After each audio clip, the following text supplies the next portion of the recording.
Enfin, l'original est de retour pour une nouvelle vidéo. Donc du coup dans cette vidéo, pour la première fois dans la chaîne de ZOG, The Original, on va réagir sur une vidéo que j'ai trouvée sur YouTube. Cette vidéo, j'ai pas trop vraiment regardé le sujet, mais de ce que j'ai compris, ça parle de la retraite de John Cena. Donc, à voir. Sans régal. D'accord. La musique, on va couper dans le montage. Bon, on laisse pareil. Alors, une des légendes de la lutte qui a annoncé sa retraite, c'est John Cena. On va en discuter avec Pat Laprade, historien spécialiste de la lutte, animateur à TVA Sport lors des galas de la WWE et animateur du balado Les Antipodes de la lutte ici à Cube Radio que vous devez absolument écouter. Heureusement que j'ai mis les sous-titres, parce que vraiment, l'accent canadien, je sais pas s'il y a des Québécois qui regardent la chaîne, par simple questionnement, Si on en a, n'hésitez pas à mettre dans les commentaires, mais l'accent québécois vraiment bien prononcé comme ça, je ne comprends pas. Donc j'ai bien fait de mettre les sous-titres. Pat, salut. Salut. Est-ce que c'est jeune pour annoncer sa retraite? 48 ans, John Cena, il l'a dit dans différentes entrevues, je suis plus capable de suivre la cadence. Puis ça fait déjà quelques années qu'il s'en est rendu compte. Et il a planifié, parce que John Cena, maintenant, c'est aussi une vedette à Hollywood, il fait beaucoup de films. Et il voulait s'y prendre d'avance, donc il a prévu ça en 2022. Il a dit, OK, 23, c'est une année occupée, 24 aussi. En 2025, là, si je suis pour faire quelque chose, si je suis pour avoir une dernière run, des derniers combats, c'est là que ça va se passer. Puis il a fait son pitch à la WWE en disant, écoutez, moi, j'aimerais ça faire une tournée de retraite, puis j'aimerais ça, vous donner mon année au complet. Puis la WWE a dit, on n'a pas besoin de toi à temps plein. On va te donner, on va faire ça sur 36 dates. Ils ont choisi les villes, ils ont tous choisi la marche. Si je me trompe pas, en fait, John Cena, il avait dit dans une interview avec Chris Van Vliet qu'il avait proposé à la WWE genre 237 dates ou un truc comme ça, et du coup, la WWE les a dit que non, en fait, on a besoin de toi, voilà, pour 36 dates, comme ils le disent dans le podcast, quoi. Donc ouais, c'est un peu la WWE qui était en mode on va limiter le plus les apparitions de John Cena. Je sais pas pourquoi, ils voulaient avoir John Cena d'une manière beaucoup moins régulière, ça aurait pu lui donner plus de profit, mais bref, je suis pas le booker. Ce qui était pour vendre des années avant, juste pour vous dire à quel point c'est stratégique. Puis parce que John Cena le sait, là, ça prend quand même du temps faire des t-shirts aux couleurs d'une ville, puis une casquette aux couleurs de cette ville-là, puis il y en avait un différent par ville. Il a même dit qu'il y avait 17 villes qui ont fait de la marchandise, puis que ça s'est jamais vendu parce qu'ils n'ont pas été dans ces villes-là finalement. Et c'est quand son dernier dernier combat, c'est demain, c'est samedi à Washington, au Cap. Le match est déjà arrivé, Donc, ce podcast, il a été fait un jour avant, je pense. Donc, le 12 décembre, avant sa tournée Night Main Event. One Arena face à un géant autrichien du nom de Gunther. Et puis, c'est sûr que c'est attendu. Là, ce combat-là est attendu parce que depuis janvier qu'on sait que John Cena est dans cette dernière année-là. Et là, chaque dernière fois est importante. On va pouvoir le voir où? Ça va être disponible sur YouTube, sur le YouTube de la WWE, parce qu'aux États-Unis, c'est disponible sur une exclusivité sur Peacock. Donc, habituellement, tous les événements de lutte de la WWE sont sur Netflix maintenant. C'est la chance que Kevin Raphaël et moi, on a d'animer maintenant sur Netflix. Avant, on était à TVA Sport. Maintenant, c'est rendu sur Netflix parce que les contrats ont changé au niveau de la WWE. Et puis, mais les Saturday Night Main Event, comme ça va être demain, c'est une exclusivité Peacock qui est pas sur Netflix. C'est pour ça que ça va être sur YouTube.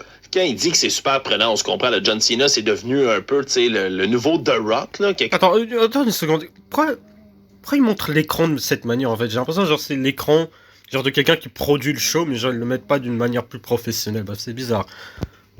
Qui fait, du cinéma à grandeur, il est dans toutes les séries, il y a des caméos partout.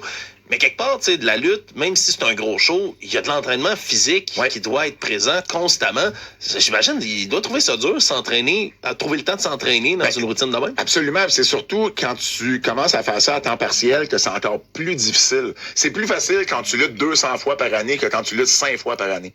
Parce qu'il faut que tu reprennes l'entraînement du début. À un moment donné, ton corps s'habitue, ton entraînement, c'est une routine. Alors que quand tu le fais juste 4-5 fois, c'est dur. Puis c'est ce que John Cena a réalisé. Il est plus capable de suivre les jeunes d'aujourd'hui. Puis il veut pas embarrasser la compagnie. Puis être dans un état où on rit de lui, où on n'est plus, on le voit qu'il est plus capable. Alors là, il sort des gros combats ces temps-ci parce qu'il se dit, Je penserais plus l'inverse, hein. Par rapport au fait que John Cena n'a pas envie de se montrer et que les jeunes d'aujourd'hui sont en train de le rattraper et tenir la WWE sur leur dos, ça c'est du bullshit en fait. Parce que le fait que John Cena soit le truc le plus intéressant qu'on ait eu dans l'année 2025, ça montre à quel point John Cena il est encore nécessaire. Parce que le fait que John Cena ait été la chose la plus marquante dans l'année 2025, parce qu'il n'y a vraiment pas d'autres trucs dont on peut parler de plus marquant que le Hilton de John Cena, ou que John Cena mette fin à sa carrière dans son dernier match, mais ça te montre juste que les catcheurs actuels dans le roster de la WWE n'ont pas le même star power, n'ont pas assez de star power pour tenir la WWE comme John Cena l'a fait. Donne tout, puis après ça, c'est fini. De Gaulle disait, vaut mieux partir 10 ans trop tôt qu'une minute trop tard. Absolument. Exactement. Absolument. Ça. Pourtant, il y en a d'autres des lutteurs qui font ça, tu sais, des réapparitions une fois de temps en temps. Est-ce que dans ta tête, toi, c'est sûr que ça se peut de temps en temps, aux 2-3 ans, qu'ils réapparaissent comme, mettons, The Undertaker, puis ils viennent comme planter quelqu'un, puis ils repartent. John Cena a signé un... Vu la manière dont John Cena a mis fin à sa carrière, s'il revenait dans le Royal Rumble en numéro 30, je pense que ce serait la meilleure manière de se rattraper. Hein. Mais bref. Contrat de 5 ans comme ambassadeur avec la WWE. Bon. Par contre, il a dit, puis je le crois parce qu'il est sérieux de la façon qu'il dit, il dit « Je ne lutterai plus jamais. C'est fini. Je vais être le premier... » C'est peut-être pas le premier, mais je vais être le premier à dire c'est fini, c'est fini, parce que sinon, un gars comme Ric Flair a pris sa retraite 2-3 fois, puis il y en a d'autres qui ont pris leur retraite souvent, puis qui ont fini par revenir. Jacques Rougeau a pris sa retraite 4 fois, je pense. Alors, tu sais, John Cena veut prendre une vraie retraite maintenant. Est-ce qu'il peut faire des apparitions, venir parler au micro, venir donner un peu de soutien à un lutteur, tu sais, d'une certaine façon? Oui, exactement. Est-ce qu'il va lutter? Non. On connaît John Cena à l'extérieur aussi du monde de la lutte. C'est un de ces lutteurs qui a vraiment dépassé. On parlait du cinéma, là, entre autres, on le retrouve dans l'univers DC de super-héros, où il a un rôle un peu pince sans rire, un peu ironique. Mais on l'a aussi beaucoup connu sur Internet. Je pense 2015, 2014, il y avait un mème qui circulait beaucoup. On voyait John Cena débarquer dans toutes sortes de situations. Par exemple, on regardait une vidéo super sérieux. Puis là, soudainement, et vous n'avez pas vu, c'est John Cena qui débarque. Et là, on entendait sa chanson thème à plein volume. C'était comme vraiment un langage universel Internet pendant plusieurs années. Moi, ça m'a toujours fait beaucoup rire. Puis j'étais content qu'on commence ce segment avec cette fameuse chanson qui rend le tout plus épique. Là, même des vidéos un peu banales sur Internet que John Cena va y arriver. C'est un personnage qui devient plus grand que nature, dans le fond. Là. Absolument. Tu sais, quand tu le comparais à Dwayne The Rock Johnson, oui, c'est peut-être pas, il est peut-être pas rendu aussi gros que Dwayne The Rock aussi Johnson. Aussi gros que Hulk Hogan?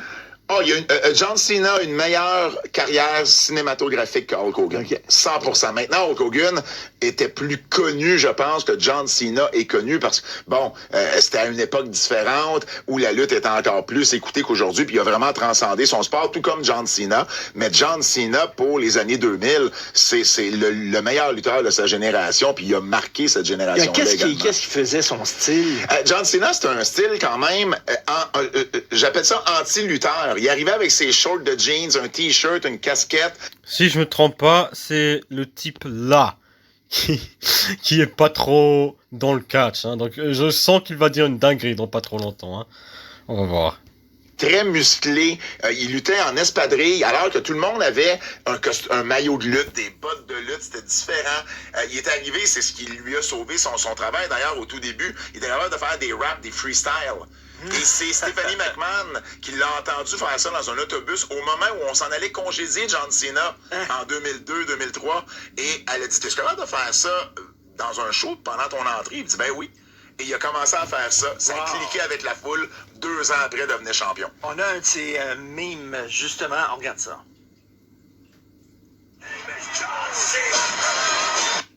Sur Amazon, Oh merde, une trouvez pub. les produits que vous aimez à des prix qui vont vous enchanter. Bye. Pour-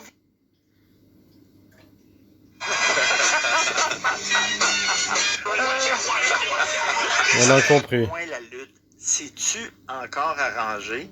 Ça a toujours été Non, arrangé, mais Richard. pourquoi? Oh, il commence. Pourquoi ils font pas des vrais combats où l'issue n'est pas connue d'avance, comme pour n'importe quel autre petit sport? Pourquoi dans un film, il tue pas la personne pour vrai? Pourquoi c'est arrangé un film? C'est la même réponse. C'est un spectacle. Non, mais la boxe, c'est pas arrangé. Mais la lutte, c'est pas un Les arts sport. martiaux mixtes, c'est pas arrangé. La lutte, c'est un sport-spectacle. Mais c'est Oui. pas un sport. C'est une pièce de théâtre. OK. À la base, c'est une pièce de théâtre. Il y a un scénario. Il y a un Putain, le fait qu'il y ait encore ce débat en 2025 avec oh le catch est faux, pourquoi tu regardes ça? Tu sais que c'est scénarisé, tu sais que ils se battent pas pour de vrai. Bref, on continue. Je vais dire mon avis à la fin de la vidéo. Hein. à un combat, puis il y a un Parce que- scénario. Parce que le type en noir, il dit très bien ses propos. On va voir ce qu'il continue à dire. Dans le combat, il y a 2 histoires qui se sont racontées. Comment te rendre au combat, puis dans le combat, on te raconte une Et c'est histoire pour ça que également. Robert Lepage tripe Ben oui. sur la lutte. Absolument, Il dit absolument. c'est du théâtre. Donc, on s'entend là, que John Cena, son dernier combat, il va le gagner, Christy. On sait pas comment. Écoute, Euh. il y a je vais te dire, par contre, une chose. Si c'était juste de John Cena voudrait le perdre. Ouais. Parce que lui, la vieille mentalité, c'est tu t'en vas, donc tu vas donner la victoire à celui qui va rester. Mais c'est sûr que si tu veux faire plaisir aux fans, tu fais gagner John Cena. Tu comprends? Alors ça, ben, il y a un scénariste qui va devoir prendre cette décision-là, puis John Cena, ben, il va faire ce qu'on lui demande de faire, comme si tu as un metteur en scène qui te dit, ben, regarde, tu te places à gauche là, Oui, tu oui. te places pas à droite là, ben, il va se placer à gauche là. On dit souvent que la lutte, c'est du théâtre pour les gens qui ne savent peut-être pas qu'ils aiment le théâtre. Moi, j'ai déjà vu du Shakespeare en lutte. Donc, ces deux univers sont extrêmement compatibles aussi. Là, c'est comme on faisait les personnages de Shakespeare, mais en lutteur. Donc, effectivement, il y a une catharsis qui se passe là, sur le terrain. Ben Puis, faut qu'on on embarque dans le kayfabe, là, dans cette manière mais de vivre. ces gars-là sont assez en forme pour faire de véritables combats, là, où les coups sont pas fakés, là. Ben, certains, Oh, mon oui, parce Dieu. qu'ils viennent d'un milieu de lutte amateur, de jiu-jitsu. Regarde l'exemple de Brock Lesnar, en est un bon. Lui, un ancien lutteur amateur, champion NCAA, qui s'en va dans la lutte professionnelle et qui quitte la lutte professionnelle, qui s'en va dans le MMA et qui devient champion du monde du UFC. Mais les exemples sont très, très rares. À l'époque, c'était différent. Tu avais des vrais lutteurs amateurs. Maurice Mad Dog Vachon, il savait se battre pour vrai. Mais il y en avait d'autres comme Buddy Rogers, par exemple, à l'époque, qui était Oula. juste un entertainment. Là. C'était juste ça. Là, Hulk dans- Hogan, c'était un entertainer. Maurice Mad Dog, dans son autobiographie, il arrête pas de se battre. Il dit tout le temps, je me suis battu contre... C'était épouvantable. Il dit tout le temps ça. Ça va, Alexandre, ben, ça fait que ça va comme- être écouté samedi, puis je pense que c'est plus comme c'est plus qu'un combat là quelque part, c'est vraiment Ah, c'est la fin d'une ère, époque. la fin d'une époque. Pour une génération, ça a été le lutteur qui a été marquant dans les 20-25 dernières années. Et puis, comme il est vraiment sérieux dans cette retraite-là, ben, on sait que c'est la dernière fois qu'on va avoir la chance de le voir lutter. Wow. Puis, bien hâte d'assister virtuellement à ça. Bon, Pat, on te laisse aller parce que tu vas aller à l'émission de Jean-Charles. Ben, pour parler de John Cena Ben oui. aussi, ben, ça fait jaser.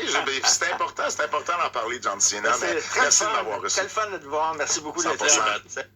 Bref, c'est la fin de la vidéo. Stop! Donc du coup, c'est à peu près la fin de cette vidéo. Enfin, la vidéo que je viens de voir, hein, pas encore cette vidéo. Là, je vais partir sur ce qu'il a dit dans la vidéo où il y avait ce débat du fait que le catch, il est fake et tout ça. Bref. Faut savoir que le catch, de base, c'était considéré comme un sport. Quand tu partais du début des années 1900, même fin des années 1800... Et tout ça, quand t'avais des Frank Gotch contre George Hackenschmidt qui se battaient pour savoir qui était le gars le plus tough entre les deux. Bref, c'était des combats de homme à homme pour savoir qui était le meilleur homme à la fin du combat. Là maintenant, c'est une version plus modernisée du catch qui est venue à sa création suite à l'idée créative de Vince McMahon. Vince McMahon, il a eu la première idée de présenter le catch comme un spectacle de divertissement, pas comme un sport legit, il a eu l'idée de le présenter comme un spectacle mainstream. Et ce qu'il a fait, il a réussi à le mondialiser. Par exemple, il y avait ce système de territoire dans les années 1970, si je ne me trompe pas. Il y avait une règle comme ça dans les territoires de Verne-Gagnant, un truc comme ça. Il disait que, ouais, chacun a son territoire dans les États-Unis et chacun propose son alternative au catch. Et bref, les alternatives, elles étaient pareilles, en fait. C'est comme ce qu'on peut dire de l'AEW, WWE, TNA. C'est des shows TV à peu près pareils, mais et qui est similaire, mais qui propose rien de vraiment nouveau. Et voilà, là c'est à peu près la même chose. Et Vince McMahon il est venu avec sa propre idée, vu que le père de Vince McMahon Senior, il était à peu près dans cet accord de garder la WWF dans les territoires dans lesquels ils sont. Mais Vince McMahon il avait une autre idée. Et ce qu'il a fait en fait, c'est casser et détruire et prendre les territoires dans les États-Unis, en fait, des autres compagnies. Et il y a des gens qui disent, des marques d'internet qui disent que, oh, Vince McMahon a détruit les territoires. Il a détruit les territoires parce que eux, en fait, ils étaient dans une mentalité où ils voulaient que chacun fasse le même revenu, en fait. Et Vince McMahon, il avait une manière de penser qui était autre. Il avait de plus grosses aspirations que juste avoir $1000 par mois. Donc voilà, quoi. Ce qu'il a fait, Vince McMahon, c'est qu'il a mondialisé la WWE. Et il en a fait un phénomène mondial. Parce que si ce n'était pas pour Vince McMahon, personne ne regarderait le catch, la WWE, là maintenant, actuellement. ZOG ne serait pas youtubeur, là actuellement. Donc Vince McMahon, il a eu l'idée de génie de proposer un nouveau type de divertissement.